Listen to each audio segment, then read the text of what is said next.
We're here to say goodbye to our brothers and sisters, to our fathers and mothers, to our friends. Here's why Kit Harington fought for the Jon Snow spinoff, Snow. I've written it in a way that flows. What if I told you that Kit Harington, the man who brought Jon Snow to life for nearly a decade, wasn't ready to let the story end at the wall? What if I told you that after the divisive finale of Game of Thrones, Harington himself stepped in and fought for one more chapter? It is our not duty. For Daenerys, not for Arya, not for the Iron Throne, but for Jon Snow. This is the untold story of why Kit Harington fought for the Jon Snow spin-off, to keep them alive in memory, Snow, and why it could become one of the most important shows in the Game of Thrones universe. Now, before we dive in, let's remember, Jon Snow's ending everyone in this world millions of fans with mixed owes them a debt emotions. that can never. After killing Daenerys, he wasn't executed, nor was he rewarded.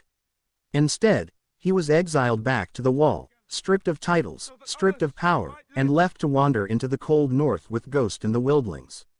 To many, that ending felt incomplete. To Kit Harington, it wasn't just incomplete, it was a haunting.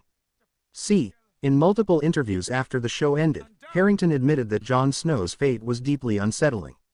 Imagine embodying a character for nearly 10 years, carrying his burdens, his heartbreaks, his betrayals, his deaths and resurrections, only to leave him trudging into exile.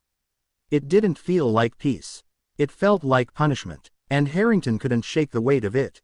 That's why, years later, when HBO was exploring ways to expand the Game of Thrones franchise, Kit Harington was the one who pitched the Snow spin-off.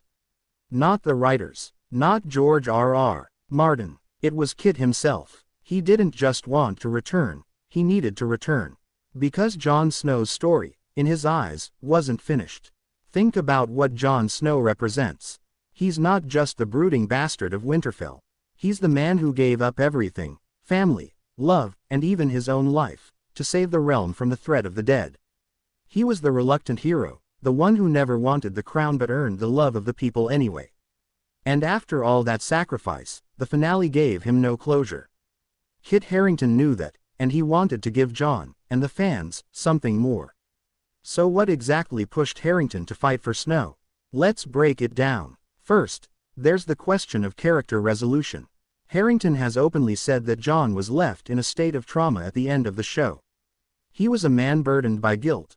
The guilt of killing Daenerys, the guilt of not being able to save his family from pain, the guilt of carrying a truth about his Targaryen bloodline that no longer mattered. To Harington, that wasn't a satisfying way to leave one of television's most iconic heroes. Snow would give him the chance to explore healing, redemption, and purpose. Second, there's the audience factor. The Game of Thrones finale divided fans like few shows in history. For many, Jon Snow was their anchor, the character who embodied honor and sacrifice in a world of betrayal and cruelty. But when his arc ended with exile, it felt hollow. Kit Harington recognized the hunger from fans for more, and he knew that Jon Snow's return could reignite passion for the franchise in a way that few other characters could. Third, there's the personal connection. For Kit Harington, Jon Snow wasn't just a role, it was his life. He started the show at 23 and ended it at 32. He went from an unknown actor to one of the most recognizable faces on television. He met his wife, Rose Leslie, on the show. Jon Snow defined his career. So when the story ended in such a bleak and unresolved way, it wasn't just Jon who felt unfinished. It was Kit, and the only way to resolve that was to step back into the boots of the Man in Black. But here's where it gets even more interesting. George R.R. Martin himself confirmed that it was Harington who brought the idea of Snow to HBO. That's right, the man who wrote A Song of Ice and Fire didn't originate the spin-off, Kit did.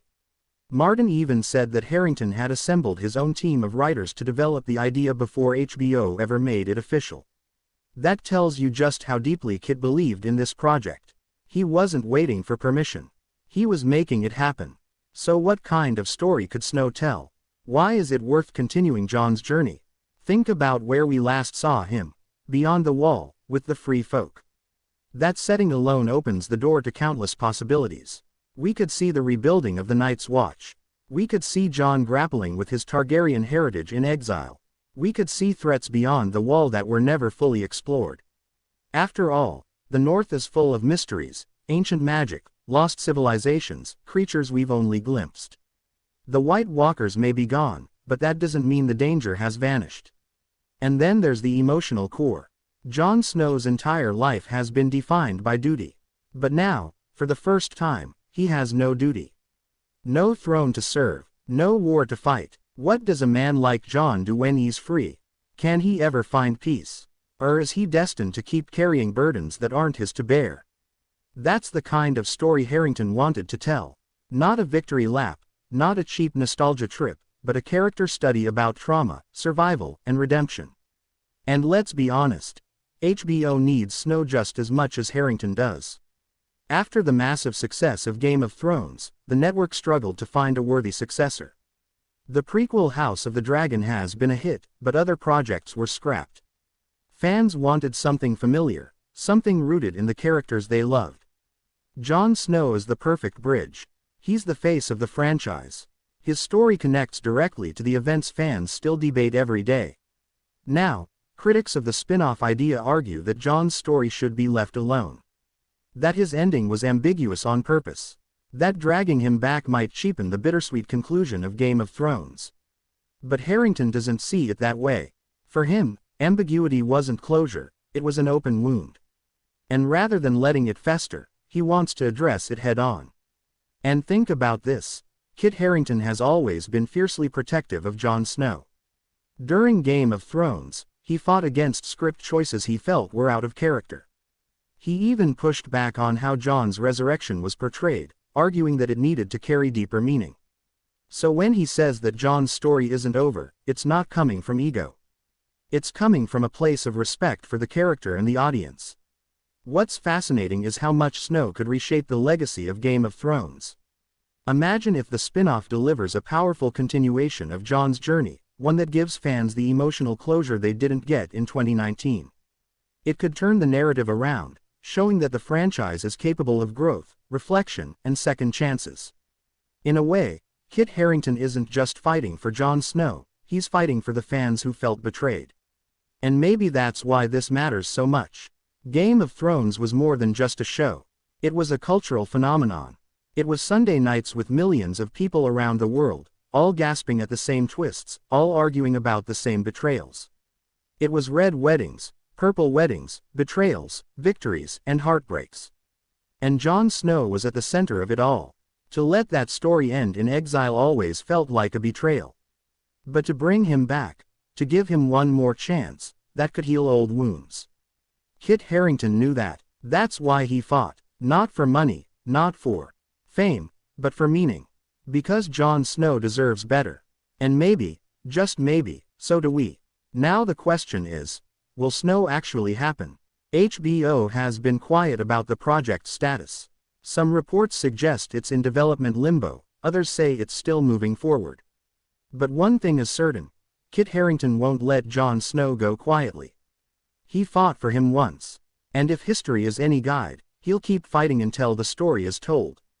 Because when you strip away the battles, the politics, and the dragons, Game of Thrones was always about characters who defined honor in a world without it. Jon Snow was the purest example of that. And as long as Kit Harington has breath in his body, he'll make sure Jon Snow's watch hasn't ended. So when you ask why Kit Harington fought for the Jon Snow spin-off, the answer is simple, because the North remembers. And so does he.